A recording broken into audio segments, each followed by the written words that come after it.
Bienvenidos al podcast de Diario Veterinario, el periódico referente del sector de la salud animal.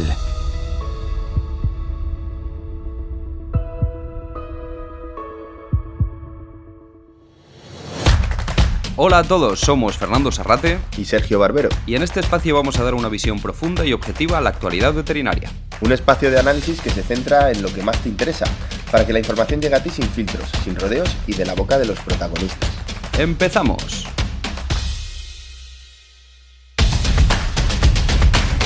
Diario Veterinario, ahora también en formato podcast.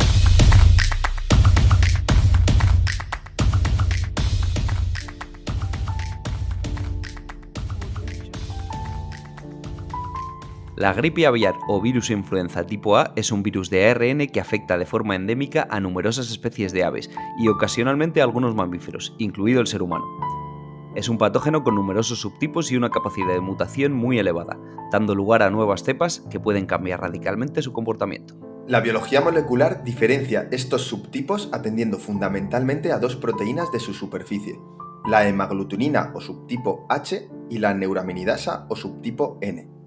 Esta es la razón por la que escuchamos con frecuencia en la prensa los subtipos que provocan brotes epidémicos o pandémicos de notable importancia sanitaria y socioeconómica, como son el H1N1 o H3N2 en el ser humano o la reciente H5N1 en aves. Aunque para los veterinarios la gripe aviar lleva muchos años siendo una enfermedad omnipresente en la vigilancia sanitaria, este patógeno presentaba un marcado carácter estacional. Sin embargo, desde el pasado año 2020 no han cesado el número de noticias relacionadas con brotes constantes en aves silvestres, aves de corral, mamíferos e incluso seres humanos. ¿Qué está ocurriendo? ¿Qué ha cambiado en los últimos años? Si estás interesado en informarte de forma objetiva, sosegada y constructiva, no te pierdas este episodio de Diario Veterinario. Para ello, hablaremos con la doctora Úrsula Hoffel, profesora contratada especialista en patología aviar en el Grupo Sabio, perteneciente al Instituto de Investigación de Recursos Cinegéticos IREC, de la Universidad de Castilla-La Mancha.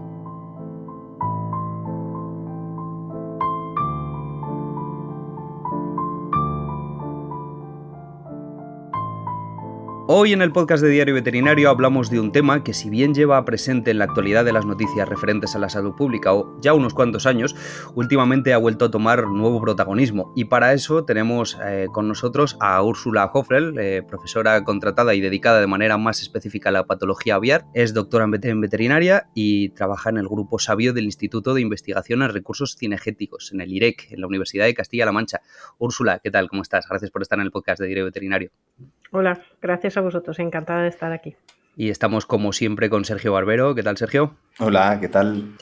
Bueno, pues el tema de la gripe aviar yo creo que es una cosa que llevamos oyendo muchos años. Yo desde luego recuerdo hace muchos años estar oyendo un poco el que viene el lobo, ¿no? con la gripe aviar, y es un tema creo que muy interesante, pero del que desconocemos mucho. Así que hoy, Úrsula, te vamos a exprimir y vamos a intentar sacar toda la sabiduría que tienes para ver si nos dejas un poquito claro lo importante de esta patología en el mundo de la salud pública. Lo primero, queríamos preguntarte, Úrsula, ¿por qué durante estos últimos meses estamos volviendo a oír hablar continuamente de la gripe aviar? ¿Qué ha provocado esta toma de protagonismo que decíamos? Pues básicamente un cambio en todo lo que es la epidemiología del virus que además estamos todavía luchando por entender, y también los riesgos que conlleva, ¿no? y el impacto que ha tenido o está teniendo tanto en la industria avícola, además a nivel global, y en las aves silvestres, que de hecho es un drama ahora mismo de extensiones nunca visto. Entonces el virus ha cambiado, el virus está en especies nuevas, está en épocas nuevas, está en continentes nuevos, y todo eso evidentemente lo ha hecho saltar todas las alarmas. O sea que realmente ha habido un cambio en el comportamiento de este virus, que es el que hace que estemos todos mucho más atentos de lo que ha pasado con la gripe aviar. Sí, bueno, concretamente el virus, claro, los virus de gripe aviar son un grupo grande. En este caso estamos hablando de un subtipo específico, un H5N1, de un clado concreto, el 2344B, y que ha tenido todos esos cambios. Afecta a muchas especies de aves silvestres a las que antes no ha afectado. causa brotes en verano, cuando tradicionalmente era una enfermedad estacional que solo aparecía en invierno. Se ha transmitido de momento de forma directa y poco entre mamíferos, pero hay bastantes casos en mamíferos, generalmente por consumos de aves silvestres, y ha provocado o la muerte o la eliminación de millones de aves de corral y la muerte de miles de millones de aves silvestres, colonias enteras y de muchas especies amenazadas. Y en este caso, ¿se han observado nuevos hospedadores silvestres o nuevos animales a los que afecte de forma mucho más virulenta? ¿Qué especies, por ejemplo, a las que antes la gripe aviar no habíamos observado esa mortalidad, ahora mismo están viéndose afectadas por esta nueva cepa?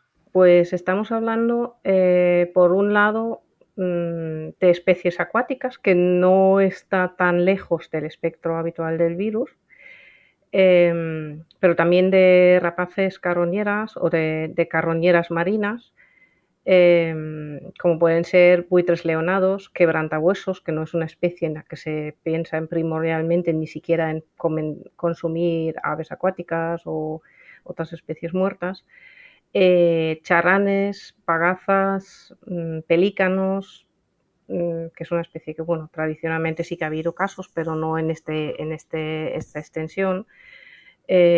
Pingüinos, alcatraces, o sea, muchísimas especies, gaviotas reidoras.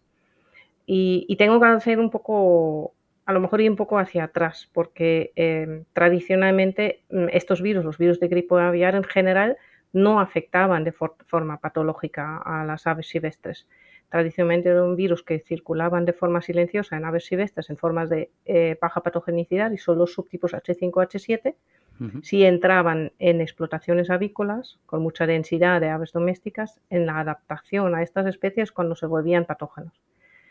Y el virus del que estamos hablando ahora mismo, el que nos hace hablar de esto, tiene como ancestro un virus que surgió en el 96 en el sureste asiático, que allí ya causó ciertas cosas que desconocíamos, que en el 2006 causó un brote muy importante con la muerte de 6.000 aves silvestres en China, en una zona de cría en el lago Qinghai, y desde ahí ha evolucionado al virus que tenemos hoy, integrando muchas secuencias de virus de baja patogenicidad de diferentes zonas del mundo.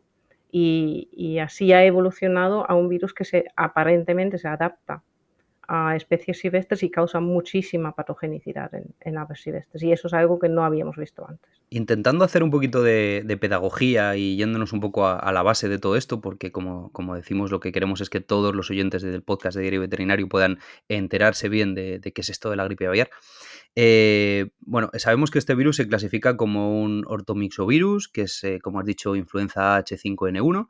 ¿Qué diferencia hay entre este tipo de gripe, la gripe aviar, y el resto de gripes o de virus influenzas para que realmente esté en boca de todo el mundo, aparte de esta gran, como decías, de esta gran dispersión y de esta gran morbilidad, ¿no?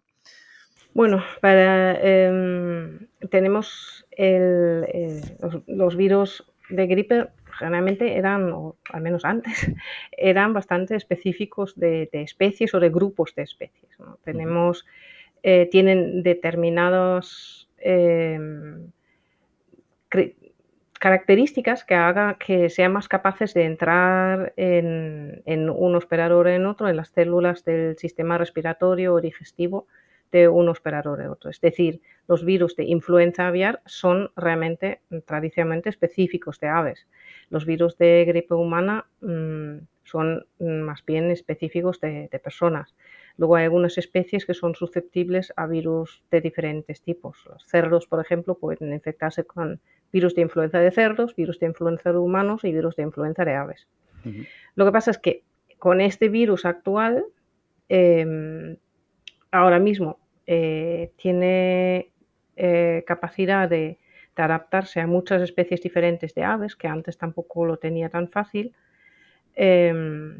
Y lo que se ha visto es cuando animales mamíferos, carroñeros que consumen estas aves, se pueden infectar también. Eso no significa que este virus de momento se haya conseguido adaptar muy bien a infectar a mamíferos. El riesgo está ahí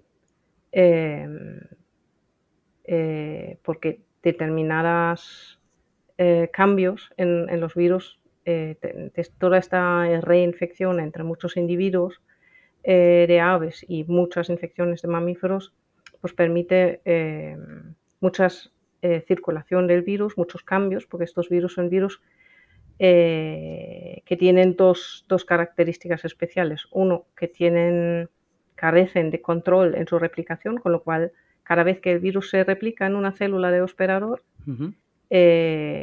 surgen pequeños errores, Claro. lo que llamamos mutaciones. Mutaciones. Entonces, estas mutaciones generalmente resultan en virus que son un poquito diferentes y muchos de estos virus con mutaciones no son viables. Ya. Pero siempre puede haber alguno que sí sea viable y escape un poquito mejor al sistema inmune, se adapte mejor a una célula determinada y entonces está en continuo cambio. Y esto posiblemente sea la raíz por la que pueda infectar ahora tantas especies nuevas. Y ahí es, aparte de las mortalidades que causa, la vigilancia o la alerta que tenemos por seguir muy de cerca este virus por si en alguno de estos cambios pudiera adaptarse mejor a especies mamíferos, incluido las personas, por ejemplo.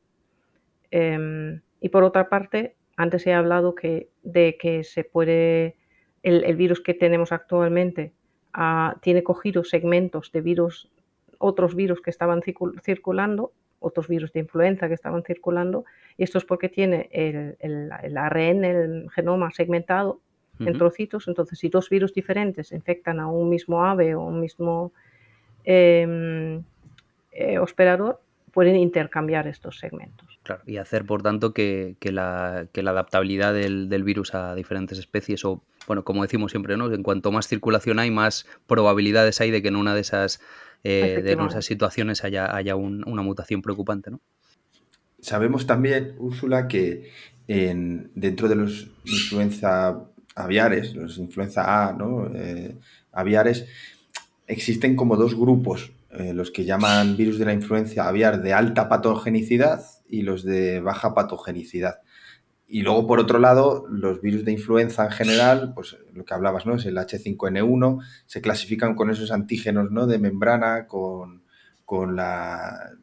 el fenotipo, ¿no? de los antígenos de membrana, que reciben un numerito, ¿no? Dentro de si es la hemaglutinina y la neuraminidasa. Pero ¿qué diferencia? ¿Cómo podemos diferenciar? ¿Cómo se establece esa diferenciación funcional de los que son virus de alta patogenicidad y los de baja patogenicidad? ¿Cómo sabemos si nos encontramos ante uno de estos virus con unas pruebas científicas, objetivas? Pues se basa, como has dicho muy bien, son absolutamente claves los antígenos que tienen los virus de influenza en su superficie, la hemaglutinina para la entrada en las células, la neuraminidasa para la salida de la célula en la que se ha replicado el virus. Entonces, la hemaglutinina ahora con las técnicas moleculares es mucho más fácil. Antes era mucho más difícil, había que hacer pruebas de inyectar, de hecho se hacen todavía, pero ya es mucho más rápido con las técnicas moleculares. Antes se hacían pruebas con inyección en pollitos de un día, etcétera, y se había que sacar unos índices. Ahora simplemente con secuenciar una zona concreta de la hemaglutinina podemos saber si se trata de un virus de alta o de baja patogenicidad. En este caso hay una secuencia en la hemaglutinina que está relacionada con la adhesión a las células y la entrada en las células. El virus se adhiere, luego necesita que una enzima corte esta hemaglutinina para luego fusionarse con la membrana de célula y entrar. En los virus de baja patogenicidad, esta zona tiene una serie de aminoácidos diferentes que hace que solo es reconocido por una enzima muy concreta que hay en algunas células muy concretas. De hecho, en los virus de baja patogenicidad, generalmente células intestinales. Mientras que en los virus de alta patogenicidad, este motivo, esta secuencia, cambia a una secuencia de muchos aminoácidos básicos. Ajá. Entonces, eso hace que es reconocido por una enzima que está presente en prácticamente todas las células del cuerpo y puede entrar en prácticamente o en muchos tipos de células diferentes. Y eso hace que, de hecho, una de las cosas de la patogenicidad, la virulencia del virus, es que en este caso, en lugar de causar una infección local en el tracto digestivo, lo que causa es una infección sistémica, Sistémica. pudiendo llegar a todas las células, y estos son los factores de patogenicidad. Entonces, los virus que tendrían a priori mayor importancia por sobre todo el impacto económico y sanitario serían los de alta patogenicidad, pero entendemos que los de baja patogenicidad, como habías comentado antes, podrían recombinarse con los otros o afectar uno de baja patogenicidad a uno de alta patogenicidad, a los dos a una misma especie y que se dieran varios segmentos genéticos. Por ejemplo, eso podría ocurrir, o que incluso uno de baja patogenicidad mutara y se transformara en uno de alta patogenicidad. Sí, eso puede pasar, aunque solo en dos subtipos, en los subtipos H5 y H7. Vale. Pero no significa que un subtipo H5 o H7 no pueda adquirir también algún segmento de otro virus, de un H8N3 o de otro subtipo completamente diferente, de baja patogenicidad, presente en un ave silvestre o un ave doméstico. Tras la pandemia del COVID-19 se ha generado cierta sensibilidad ante posibles enfermedades emergentes y también frente a su potencial, lógicamente, pandémico y epidémico. Hablando de la gripe aviar, ¿es una enfermedad que realmente puede traducirse en unos años en una pandemia con consecuencias para la salud humana, o al menos se espera que eso pueda pasar? Y por otro lado, a nivel político, a nivel social, sanitario, incluso económico, vosotros que al final los investigadores siempre tenéis, desgraciadamente, que depender de estas cosas, ¿has notado que existe una sensibilización nueva en las administraciones tras la pandemia del COVID-19? A ver, primero, a la primera parte de la pregunta, los virus de influenza A, de influenza aviar, realmente para nosotros, para los científicos, han sido como el candidato para una pandemia. Se ha adelantado el COVID, pero realmente es uno de los virus que más posibilidades tiene, más capacidad tiene por todos los factores que tienen, ¿no? Que esta recirculación rápida, la capacidad de intercambiar segmentos genéticos de genoma, etcétera. Entonces, es muy probable. También ahora tiene también el potencial porque está presente de forma tan extendida y con tantos animales afectados. Y no parece que la cosa pare. Y por otro lado, es difícil decir. Hay mucha mejora en los sistemas de vigilancia también debido al susto que ya dio en el 2005-2006. Antes era un virus como muy poco considerado. Hay también muchas herramientas, gracias a la COVID, que hacen que ahora sea posible cosas que antes eran impensables.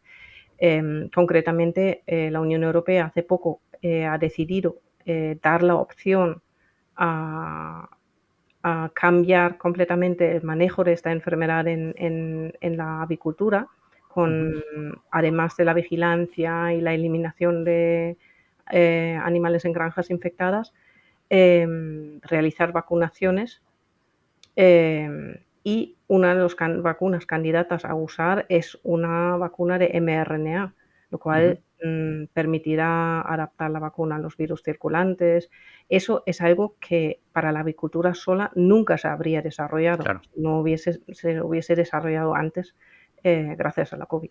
Esto viene derivado de las medidas que se tomaron cuando el COVID, ¿no? Yo recuerdo cuando en 2005 yo estaba, me acuerdo que en la facultad, y como tú dices, ya se nos hablaba de la gripe A, como la gripe aviar, como una de las principales, bueno, de los principales candidatos a que se montara una buena pandemia ahí alrededor de todo eso. Y nos hablaban mucho de la dificultad de la contención, ¿no? Que creo que también es una de las claves, en el caso de que la gripe aviar realmente mute en una variable o en una cepa que sea muy peligrosa para la salud humana. Sí, es un virus que se transmite por vía aérea, no tanto como los coronavirus, porque necesita aerosoles, pero aún así tiene una transmisión de forma directa, por vía aérea muy efectiva, Ujú. que de hecho es uno de los problemas a la hora de proteger a las granjas avícolas, porque con los sistemas de ventilación que forzosamente, y más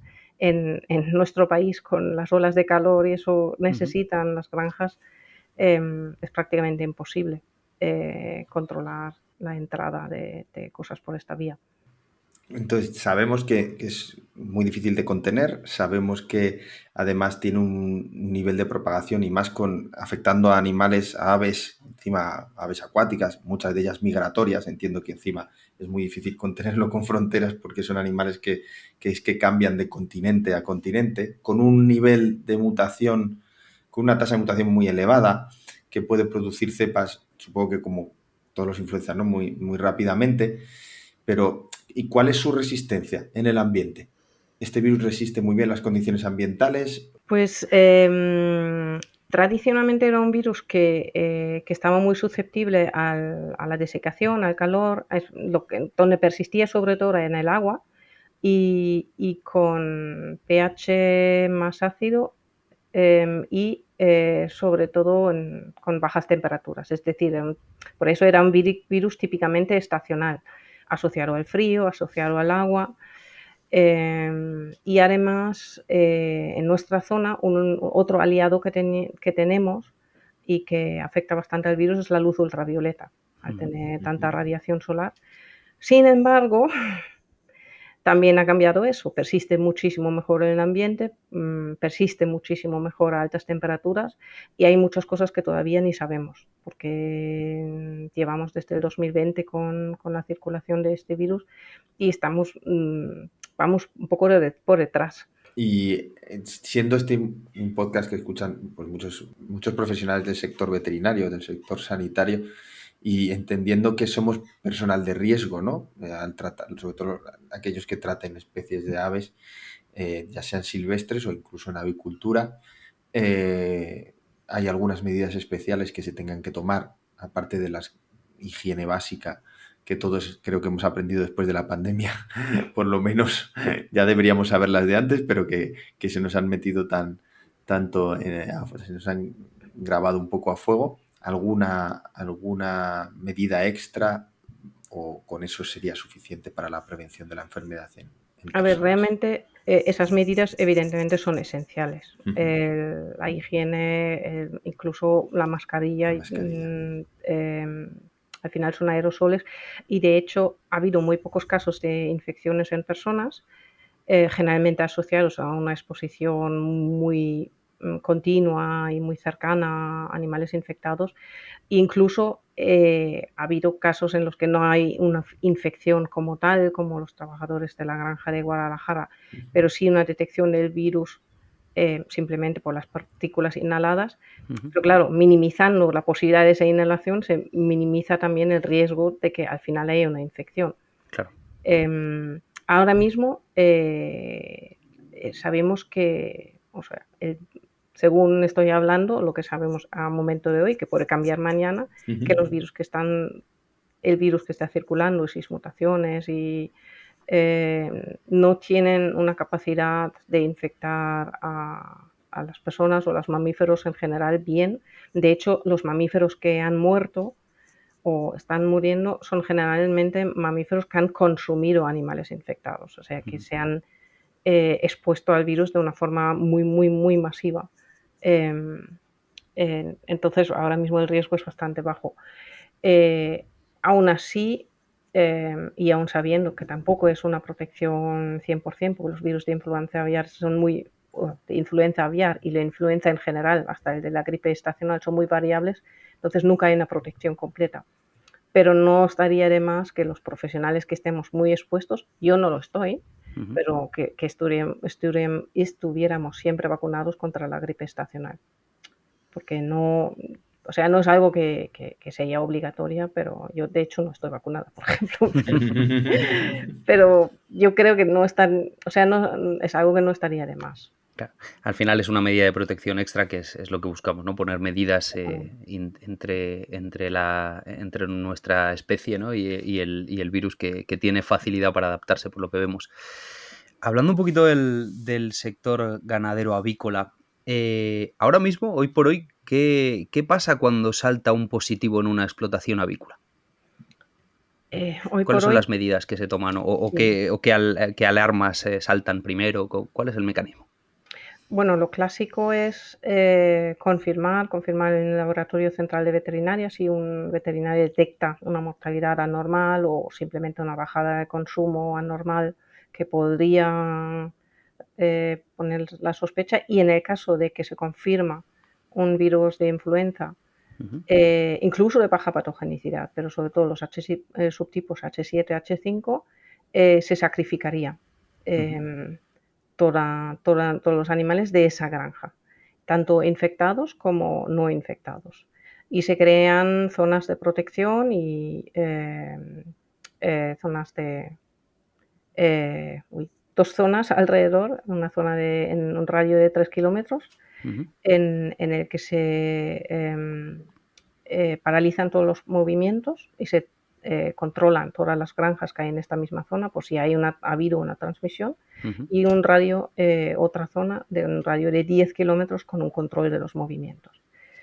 Y hay una declaración, porque es una enfermedad de declaración obligatoria a la antigua OIE, a la actual WOA,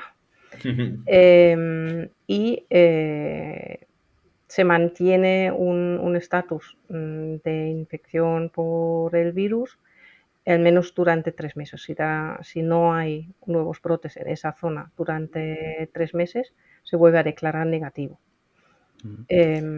Aquí en España, por ejemplo, el último brote en aves domésticos creo que es de marzo, pero ha habido muchos brotes en aves silvestres, pero eso en principio no afecta nuestro estatus en aves domésticas. Pero esto ahora va a cambiar. De hecho, en Francia ya está en marcha la vacunación experimental de momento, en granjas de patos sobre todo, pero todavía se está articulando cómo, seguramente tampoco se va a dejar de hacer un control de granjas infectadas, pero sí se va a hacer se va a permitir la vacunación además de las medidas de control. Lo que pasa es que está todavía están ahora los estados unificando cómo se va a aproximar ahora en el futuro. Entiendo, por tanto, que esta medida próxima de la vacunación es una de las medidas que va a rebajar un poco la tensión del sector ganadero avícola, que debe estar un poco, pues, muy pendiente, ¿no?, de estos temas. ¿Cómo crees que está el sector ganadero avícola, si tienes contacto con ellos, de concienciado con el problema? Porque supongo que habrás estado tanto. Recientemente se ha visto que ha habido problemas con la tuberculosis bovina en Castilla y León, que ha habido un conflicto que ha envuelto ahí factores políticos, factores de ganadería, etcétera, y ha generado, bueno, pues un caos bastante importante y un descontento importante entre los ganaderos. En este caso de la cabaña ganadera avícola, ¿cómo crees que están deconcienciados los ganaderos? ¿Creen que es un tema importante o creen que es uno de esos, piedras en el camino que se encuentran y que intentan esquivar, un poco por decirlo así?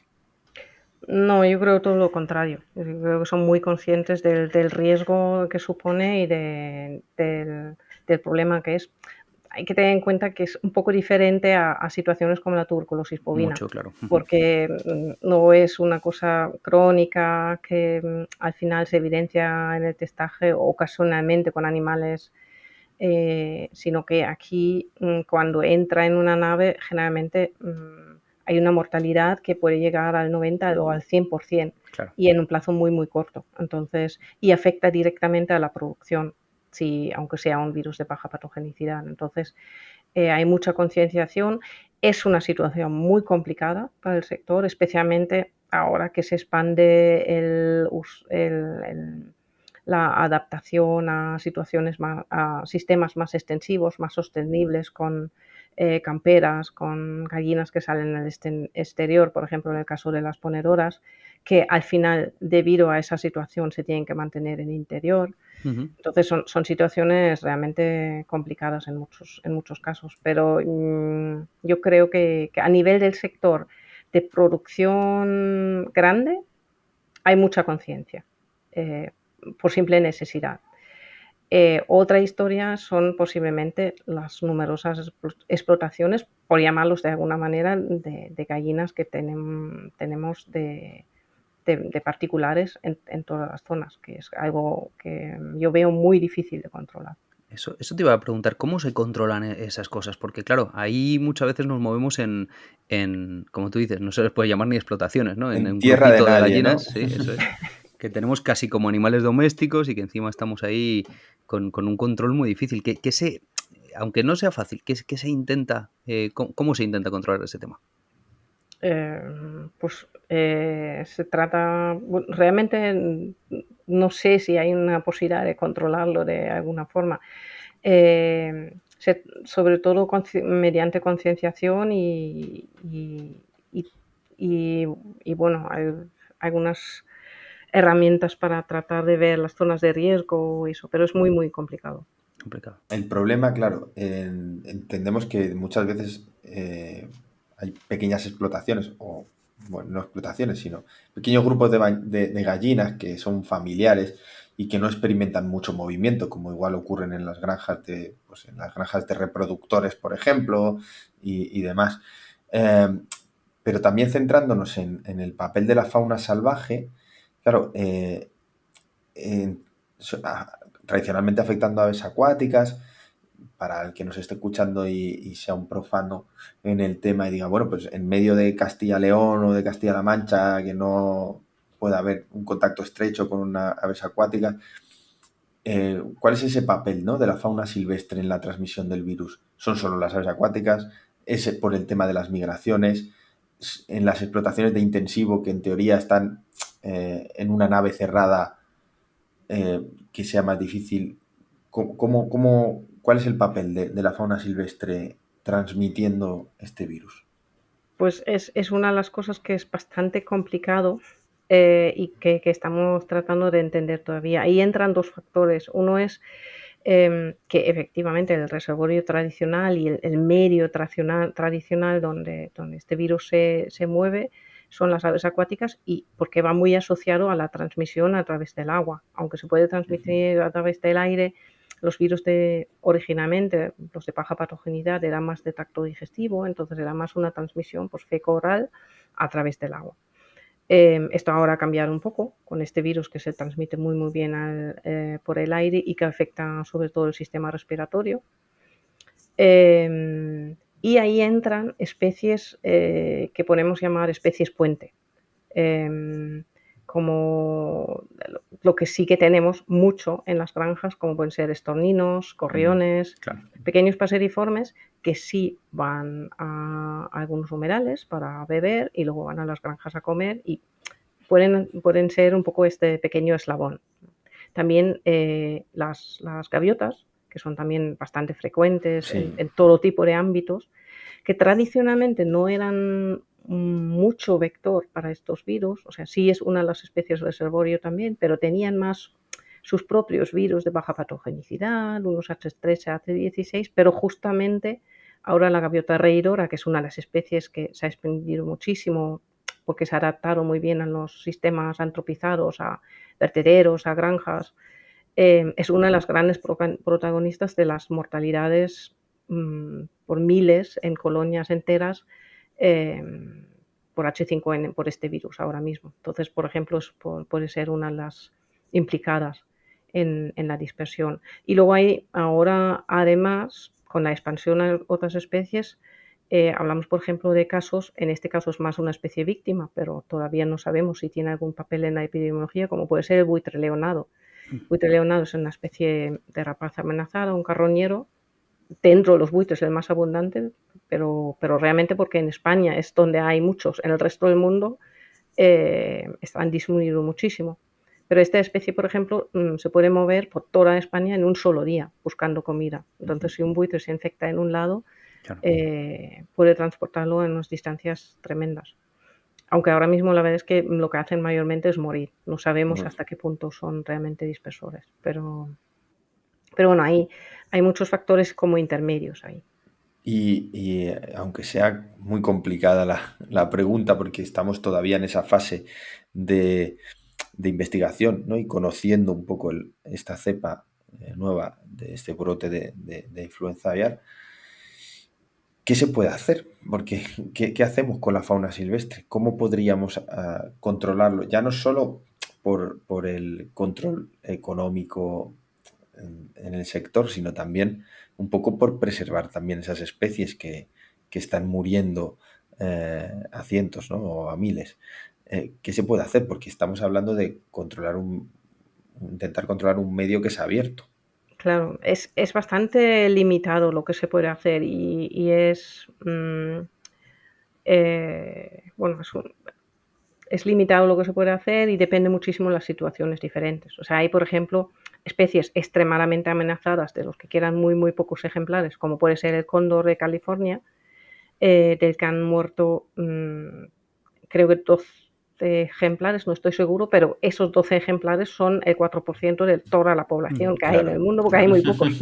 Entonces, en este caso, por ejemplo, también porque en el continente americano se puede hacer, pero se va a vacunar a todos los ejemplares que hay y lo que consigan capturar y que tienen en cautividad, porque realmente son animales que vienen de un proyecto de cría en cautividad y bueno, hay un seguimiento muy extensivo y son muy pocos individuos. En otras especies mucho más abundantes, eso es completamente fuera de, o sea, no es factible. Pero a lo mejor lo que sí que se puede hacer es mejorar mucho más los sistemas de vigilancia. Si hablamos de especies y también de reacción, hablamos, por ejemplo, de especies como puede ser un pelícano muy amenazado en Grecia, el pelícano ceniuro, cuando hubo una mortalidad en la colonia más importante de cría que había, en un parque nacional en Grecia, que murieron el 40% más o menos de la población. Al final la ONG que maneja esta población y este parque nacional decidieron, aconsejado por expertos, recoger todos los cadáveres y consiguieron cortar el brote, consiguieron que los pelícanos que llegaron tarde a la misma colonia incluso criaron ese año, en el 2022. En otras especies, como puede ser el buitre leonado, o buitres carroñeras, el buitre leonado es relativamente abundante, el quebrantahuesos no lo es. Muchas de esas especies se manejan o su conservación es ayudado por el uso de mularares, de sitios donde se alimentan. Como el virus ahora mismo se transmite muy bien por el aire, por ejemplo, estos podrían ser posibles focos de transmisión. Entonces, controlar estos sitios, tener un seguimiento de aparición de este virus en esas zonas, a lo mejor puede permitir una gestión más dinámica de este tipo de puntos de alimentación, utilizando unos o cambiando entre unos y otros para reducir las posibilidades de transmisión. Pues todo eso se podía hacer. Lo que pasa es que ninguna de esas cosas es fácil y ninguna de esas cosas es barato. Es barata. y es muy difícil que haya los fondos para pagarlo. Claro. Claro, como siempre, hasta que no tengamos un susto más gordo, ¿no? Por lo menos. Ahí a lo mejor sí que aparecen fondos. Dale, Sergio. Sí, para terminar, tanto Fernando como yo hemos trabajado con aves mucho, en concreto, porque hacemos la especialidad de medicina de animales exóticos, hemos trabajado en centros de recuperación. Entonces hemos tenido por un lado fauna silvestre, por otro fauna un poco, pues eso, animales de compañía, ¿no?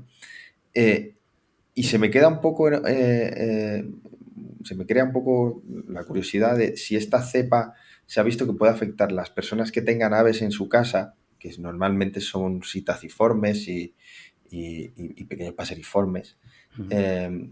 ¿Qué control se puede realizar en estos animales? A ver, realmente psitaciformes no hay no conocemos muchos casos de infecciones, con lo cual creo que son especies por el momento, porque los buitres tampoco lo eran. Claro, Ya. pero que al momento, a día de hoy, A día exentan de un hoy, poco menos exactamente. riesgo, Con de menos menos riesgo, riesgo. Claro. Y luego, bueno, claro, siempre, o sea, las pruebas están por la importancia que tiene el virus hay test serológicos que se podrían hacer para hacer un seguimiento, para hacer, pues, tener un poco una idea de si está circulando algo o no. Y luego, para las personas que conviven con estos animales, pues con los mismos consejos de higiene personal, pensando, por ejemplo, en una clamidia o claro. otros de estos patógenos que son de transmisión y de riesgo zoonótico real. Claro, porque Hoy por hoy el riesgo es bajo, claro. tanto por las especies como por la capacidad del virus de transmitirse. Pero existen, por ejemplo, ¿se sabe de alguna especie que sea realmente resistente por lo menos a mostrar una clínica, unas manifestaciones clínicas en la enfermedad y pueden actuar de portadores? O sea, lo digo porque precisamente nos pregunta, ¿no?, la gente, y muchas veces no tenemos respuesta. Si muchas personas tienen a los pájaros en una terraza para que les dé el sol, o los sacan y vuelven a entrar, estos interactúan con fauna urbana al final, ¿no? Sinantrópica también, o sea, con gorriones, con palomas que acuden ahí muchas veces, y con urracas, estorninos que ahora están por aquí. ¿Hasta qué punto un canario puede decir, oye, pues que a lo mejor es un portador asintomático, o no sabemos todavía esto, o... Pues no lo sabemos realmente. Sabemos de algunos patos, o sea, sabemos que ánades reales pueden portar el virus y no mostrar síntomas, que alguna cerceta, pues algunos patos migratorios sabemos que pueden ser un poco más resistentes y pueden ser transmisores. Luego también hay diferencias individuales en la susceptibilidad. O sea, que de una misma especie puede haber animales que mueren y otros que sobrevivan o bien eliminen totalmente el virus, como puede pasar con gallinas, que la gallina en general es muy susceptible, pero hay alguna superviviente que además puede quedar, a veces elimina la infección y a veces se queda infectado de forma persistente y puede excretar virus durante mucho tiempo.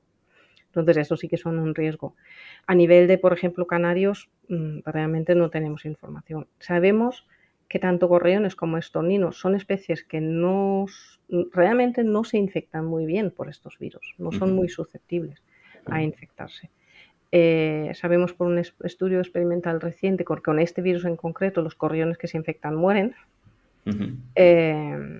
pero incluso aunque se infectan muy pocos animales con otros virus de otra patogenicidad que se ha probado, sí que pueden transmitirlos ocasionalmente. Con hay algunos estudios experimentales, lo que pasa es que siempre he enfocado a pollos, nunca se ha pensado en animales de compañía. Las palomas en general suelen ser muy resistentes a los virus de gripe en general, o sea, resistentes en el sentido de que ni siquiera se infectan. Que no se infectan, que no actúan ni de portadoras ni nada. Pero digo lo mismo, eso mismo pensábamos de los buitres. Hace poco y ahora nos encontramos esto. También este comportamiento tan errático y esa relación tan errática y tan variable que tienen las aves de toda la vida con los virus, ¿no? Al final, eso lo sabe Úrsula como especialista, que bueno, que las aves y los virus son una relación, bueno, que es un poco como un mono con una pistola, te puede salir por cualquier lado, ¿no? Sí.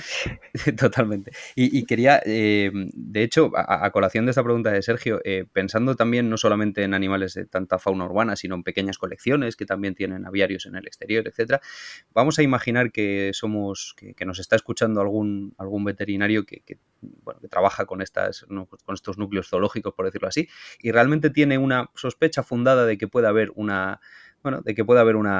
brote de gripe aviar. ¿qué deberíamos hacer? ¿Existen pruebas validadas con casi cualquier especie, inespecíficas de especie, para poder buscar positivos o negativos? ¿Deberíamos ponernos en contacto con vosotros, con las autoridades sanitarias? ¿Qué deberíamos hacer? Las pruebas, en principio, por PCR, esto es específico del virus, con lo cual se podría utilizar en cualquier especie. Y aquí el contacto, la vía, al ser una enfermedad de tanta importancia, es realmente los veterinarios oficiales de la zona, las OCAs de la zona, y a través de ellos tomarían muestras que luego se testarían en el Laboratorio Central de Veterinaria. Nosotros hacemos también análisis, lo que pasa es que nosotros realmente nos dedicamos a la investigación. Entonces, a nivel de realmente confirmar la enfermedad y tomar las medidas necesarias, que, por ejemplo, en caso de animales de colecciones de aves exóticas o aves amenazadas, dependiendo de las especies, se suelen realizar medidas, se puede solicitar vacunas de emergencia, también en aves, en granjas avícolas, por ejemplo, de aves muy valiosas, como pueden ser los reproductores, los rebaños de abuelos, las reservas genéticas, por así decirlo. Entonces, es muy importante que se utilicen esas vías para confirmar y para tomar las medidas para que no se expanda. Las vías oficiales, por tanto. Y bueno, para ponernos un poco ya más en positivo después de que las noticias no parecen buenas, Sí, no parecen buenas. Intentando abrir un poco una puerta al optimismo y a la esperanza, en cuanto a la inmunización que tenemos, ¿qué tipos de vacunas hay hoy en día desarrollados frente a la gripe aviar? Nos has comentado también que pues, el desarrollo de una vacuna de ARN mensajero, ¿no? Y si al final estas vacunas pueden contribuir a su control, incluso, bueno, se me ocurre que si una vacuna oral, pues a dispensar, por ejemplo, en un muladar, ¿no? Para inmunizar a buitres o a la fauna, por lo menos a la fauna silvestre.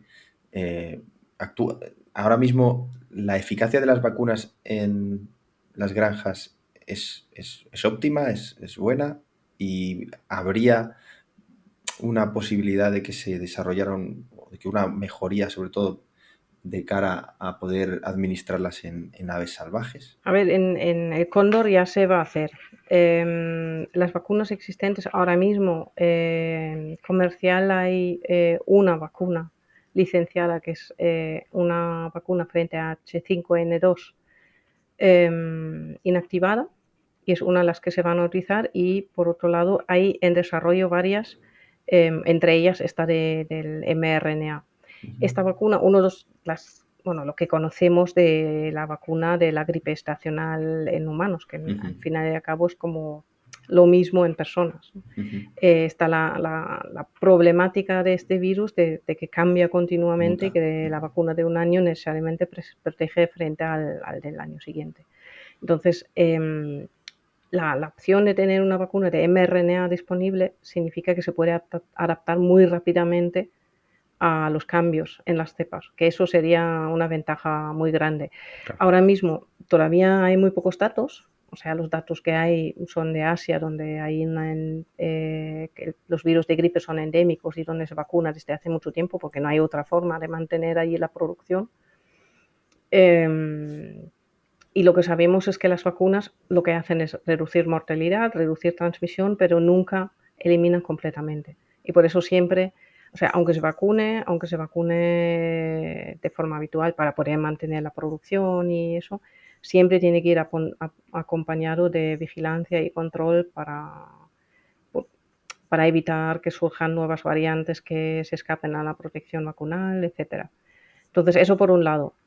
Es una opción y se va a implantar casi seguro en la Unión Europea. Ahora mismo a nivel político hay mucha conciencia y creo que eso está ya muy asumido.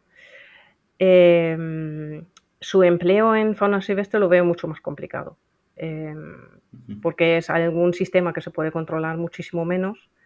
Las vacunas que se plantean ahora mismo son inactivadas o de mRNA, con lo cual riesgos de recombinación como con otras vacunas conocidas, como pueden ser de Newcastle o de Corona, con virus silvestres no hay o no se contemplan, pero simplemente la aplicación en aves silvestres y la vigilancia y luego la distinción entre diferentes virus vacunales y virus de campo, creo que lo dificulta mucho. O sea, tiene que haber razones de mucho peso para que se intente aplicar.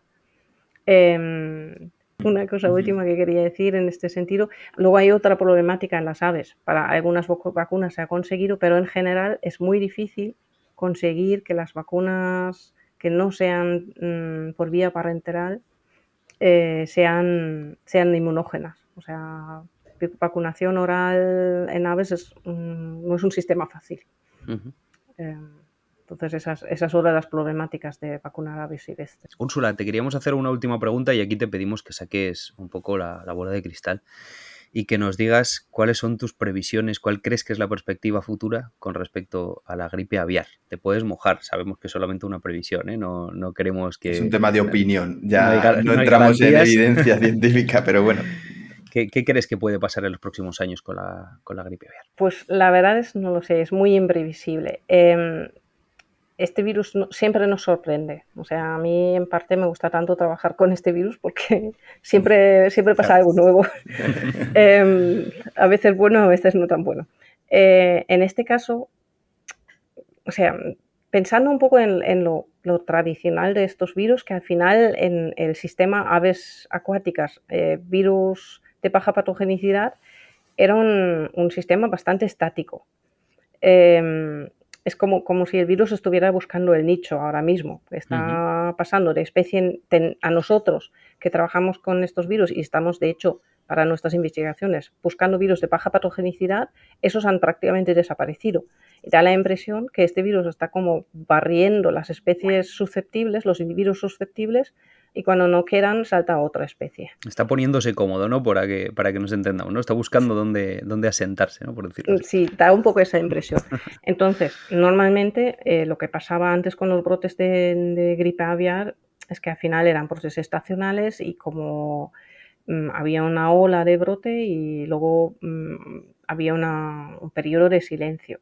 Llevamos 2 años de brote prácticamente continuo. Yeah. Entonces, la verdad es que pueden pasar 2 cosas. Una, que encuentre, entre comillas, su nicho o se diluya porque ya no consiga adaptarse a nuevas especies y realmente terminemos de tener brote.